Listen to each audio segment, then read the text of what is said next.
Փակիր աչքերդ, սիրելիս, փակիր աչքերդ,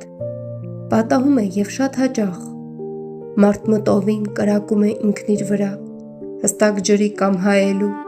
ինչ-որ մեկի աչքերի մեջ արտացոլված իր պատկերին, և տեղնուտեղը սպանվում է, բայց մնում է նրա երկրորդ օրինակը, ինքն է մնում ենք մենք, և ինքներս առանց ողբի մեզ թաղելով,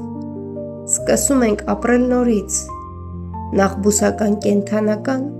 իսկ բյուրավոր դարեր հետո նաև մարդու կյանքով ծանր ու դժվարին։ Եվ տևում է այս ամենը անծայրածիր մի պահ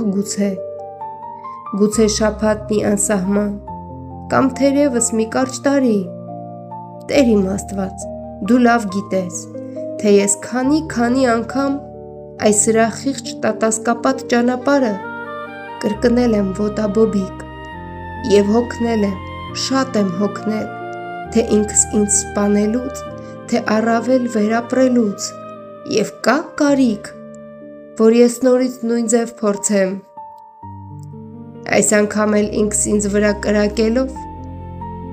այս աղջկա աչքերի մեջ, փակիր աչքերդ, սիրելիս, սարսափով եմ ես մտածում, որ կարող է այս անգամ էլ ես չսպանվեմ, այլավիրեմ քո աչքերը։